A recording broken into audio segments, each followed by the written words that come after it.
இந்த வீடியோக்குள்ள போறதுக்கு முன்பாக ஏன்னா இன்னைக்கு இந்த வீடியோ பயங்கரவாதிகளுக்கும் பாஜக நிர்வாகிகளுக்கும் இருக்கக்கூடிய தொடர்புகளை ஆதாரங்களோடு அம்பலப்படுத்த போகிறது இந்த வீடியோ. அதனால போலி தேசபக்தர்கள் அப்படியே வெறி கொண்டு கம்பு சுத்து நினைக்கிறோம்னா ஓடி போயிடும். 25 பேர் இந்த நாட்டினுடைய குடிமக்களை பலி கொடுத்திருக்கிறோம் பயங்கரவாதத்திற்கு. அந்த கோபத்துல பேசிட்டு இருக்க முதல்ல இந்த பயங்கரவாத தாக்குதல் பகல்காமில் நடைபெற்ற இந்த பயங்கரவாத தாக்குதலுக்கு என்னுடைய வன்மையான கண்டனங்களை பதிவு செய்து கொண்டு இதற்கு முழு பொறுப்பேற்க வேண்டியவர் இந்த நாட்டினுடைய பிரதமர், இந்த நாட்டினுடைய உள்துறை அமைச்சர், இந்த நாட்டினுடைய பாதுகாப்புத்துறை அமைச்சர். இவர்கள் எல்லாம் பதவியை ராஜினாமா செய்துவிட்டு செல்ல வேண்டும். இவர்கள் பலவீனமானவர்கள். பயங்கரவாதிகளுக்கும் பாரதிய ஜனதா கட்சி நிர்வாகிகளுக்கும் என்னவெல்லாம் தொடர்பு இருந்தது, யாரெல்லாம் கைது செய்யப்பட்டார்கள் என்பதெல்லாம் விரிவாக இந்த வீடியோவில் முழுமையான ஆதாரங்களோடு பேச போறேன். ஒதிச்சு போய் இருக்கிறான். இதுல ஒரு குரூப் கொஞ்சம் கூட வெட்கமே இல்லாம பக்கத்து வீட்டு பாயை பார்த்து முறைச்சுக்கிட்டு இருக்கான். பேஸ்புக்ல ட்விட்டர்ல ஹேஷ்டாக் ட்ரெண்ட் பண்றான் முஸ்லிம்களுக்கு எதிராக. ஏய் என்னடா அநியாயம்.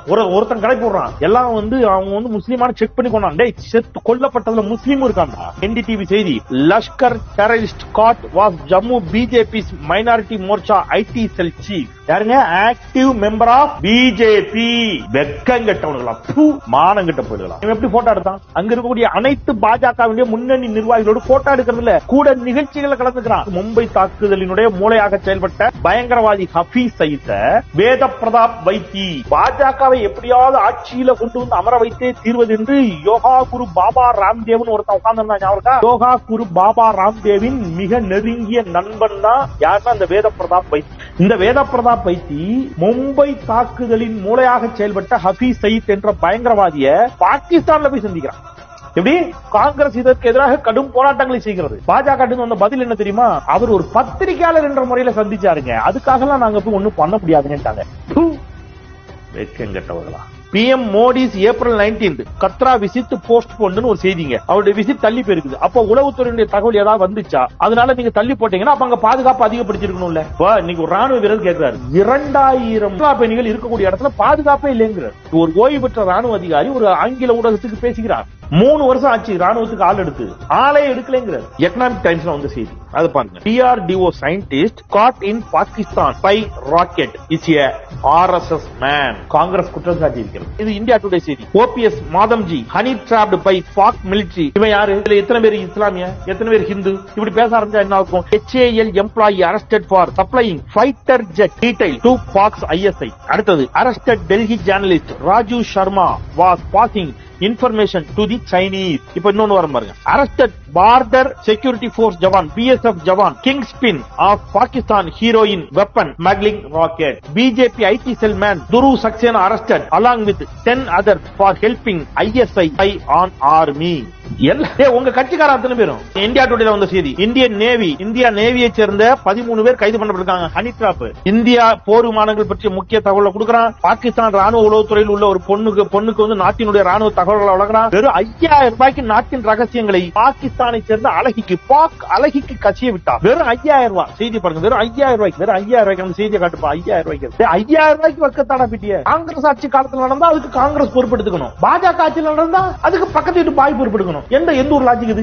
மனசாட்சியோட சொல்லுங்க. நீங்க கோயம்புத்தூர்ல கார் குண்டு வெடிப்பு நடந்துச்சு. சிலிண்டர்ல வெடிச்சான். நல்ல வேளை பெரும் உயிர் சேதம் எதுவும் ஏற்படல. அசம்பாவிதங்கள் தவிர்க்கப்பட்டு காவல்துறை மிக விரைவாக நடவடிக்கை எடுத்து அந்த விவகாரத்துல அங்க இருக்கக்கூடிய அனைத்து ஜமாத்தார்களும் சேர்ந்து இஸ்லாமியர்களும் சேர்ந்து என்ன சொன்னாங்க? பயங்கரவாதி யாராக இருந்தாலும் பயங்கரவாதி, இந்த இறந்து போன பயங்கரவாதியினுடைய உடலை கூட நாங்கள் ஜமாத்தார்கள் வாங்கி அடக்கம் செய்ய மாட்டோம் என்று சொன்னார். இப்ப நான் இவ்வளவு கேட்கிறேன். பாஜக தான் பேசிட்டு இருக்கேன். ஒட்டுமொத்தமா ஹிந்துவை சொல்றேன்னா இல்ல ஏன் சொல்றது இல்ல? பாஜக இருக்கக்கூடிய தப்பு பண்ணிருக்க. அதை மற்ற பாஜக கேள்வி கேளுங்க. இதுல பேரெல்லாம் பாத்தீங்கன்னா சேஜல் கபூர், ஆரோஹி அலோக், அதிதி ஆரோன், அதிதி அகர்வால், அனாமிகா சர்மா எல்லாம் இந்த பேரெல்லாம் பாத்தீங்கன்னா இதுல எத்தனை பேர் முஸ்லீம்? பாகிஸ்தான் எல்லையிலிருந்து இத்தனை கிலோமீட்டருக்குள்ள நம்ம எதுவும் நம்மளுடைய கட்டுமானங்களை வைக்கக்கூடாது என்பது விதி. ஆனால் அதானிக்காக இந்த விதி தளர்த்தப்பட்டு இந்திய பாகிஸ்தான் எல்லையில் மின் வாரியத்திற்கான பிளான்ட் அமைத்துக் கொள்வதற்கு ஏற்றவாறு சட்டங்கள் திருத்தப்பட்டிருக்கின்றன, விதிகள் திருத்தப்பட்டிருக்கின்றன. எல்லையில கொண்டு போய் வச்சா அவன் ஏதாவது பண்ணிட்டாங்க பண்றது அதெல்லாம் கிடையாது. அதானிக்கு தான் நாங்க என்ன வேணாலும் பண்ணுவோம். அதெல்லாம் நாங்க பேசக்கூடாது. இப்ப இதெல்லாம் நம்ம பேசினா நம்மள தேச வருவதின்றோம். இதுக்கெல்லாம் காரணம் யாருன்னு சொல்லணும் தெரியுமா? நம்ம இதுக்கெல்லாம் காரணம் நேருன்னு சொல்லணும். மனசெல்லாம் ரணமா இருக்கு. இந்த நாட்டினுடைய விடுதலைக்காக இஸ்லாமியர்கள் செய்த தியாகங்கள் என்ன உங்களுக்கு தெரியுமா? எல்லாரும் தான் தியாகம் பண்ணிருக்கோம். நான் இன்னைக்கு நீங்க இஸ்லாமியர்களை குறிவைப்பதனால நான் இஸ்லாமியர்களை சொல்றேன். நான் இந்து கிறிஸ்டின் இஸ்லாமியன் பிரித்து பேசுவோம் அல்ல. இந்த நாட்டினுடைய விடுதலைக்காக தியாகம் செய்த இஸ்லாமியர்கள் எத்தனை பேர் வரலாறு தெரியுமா உங்களுக்கு? செக்கெடுத்த செம்மல் ஐயா வஉசி அவர் ஒரு சுதேசி கப்பல் வாங்க வேண்டும் என்று முடிவு செய்கிறார். அக்கீர் அகமதுங்கிறவர் பல லட்சம் ரூபாயை கொண்டு போய் கொடுத்தார். ஒரே ஆளா பல லட்சம் ரூபாயை கப்பல் வாங்குவதற்கு கொடுத்தவர் ஹாஜி பக்கீர் அகமது. நீங்க எந்த சங்கிடா போய் கொடுத்தீங்க? அன்னைக்கு தேசப்பிதா மகாத்மா காந்தி தமிழ்நாட்டிற்கு வந்த பொழுது வள்ளல் ஜமால் முகமது டேங்க் செக்க போட்டு கொடுத்தார் இந்திய சுதந்திர போராட்டத்திற்காக. நேதாஜி சுபாஷ் சந்திர போஸ் பர்மா சென்ற போது அபீத் என்ற இஸ்லாமியர் தன் சொத்துக்களை எல்லாம் கொடுத்தார். கேரளாவில் இஸ்லாமியர்கள் வெள்ளையர்களுக்கு எதிராக போராடிய பொழுது வெள்ளையர்கள் அந்த இஸ்லாமியர்கள் எல்லாம் பிடிச்சு ஒரு கூட்ஸ் வண்டிக்குள்ள அட்டச்சி காற்று புகாது வெளிச்சம் புகாது எதுவும் கிடையாது அட்டச்சு அனுப்பிட்டான் கோயம்புத்தூருக்கு. கேரளா கோயம்புத்தூர் வரவரில் திருச்சியில ரயில் நிக்குது, கூட்ஸ் பெட்டி நிக்குது, கூட்ஸ் திறக்கிறாங்க, உள்ள அத்தனை பேர் சேர்த்து கிடந்தா. நம்முடைய சொந்த நாட்டு மக்களை காப்பாற்ற தவறிவிட்டீர்கள் பிரதமர் அவர்களே. பாதுகாப்புத்துறை அமைச்சர், பிரதமர், உள்துறை அமைச்சர் எல்லாம் பதவி விலகுங்க. நாட்டு மக்களின் உயிரை விட இந்த தேசத்தின் இறையாண்மையை விட நீங்க யாரும் பெரியவர்கள் கிடையாது. எங்களுக்கு இந்த தேசம் பெரியது, இந்தியா பெரியது. பயங்கரவாதம் பயங்கரவாதம் அது எந்த வடிவில் வந்தாலும் சரி, அது இஸ்லாத்தின் வடிவில் வந்தாலும் சரி, அல்லது கிறிஸ்தவத்தின் வடிவில் வந்தாலும் சரி, ஹிந்து மதத்தின் பெயரில் வடிவில் வந்தாலும் சரி, எதன் அடிப்படையில் வந்தாலும் பயங்கரவாதம் பயங்கரவாதம் தான். தமிழ்நாட்டில் தயவு செய்து கையெடுத்து கேட்கிறேன், இதை மதமா பார்க்காதீங்க. தோட்டம் எங்கே கல்லறை தோட்டம் ஆனதா, பள்ளத்தாக்கின் பசுமை எங்கே ரத்த கோலம் பூண்டதா, வாழ்க்கையே இங்குதான் வலிகளாய் போனதே, எங்கள் பெண்கள் முகங்கள் சிவந்ததெல்லாம் நாணம்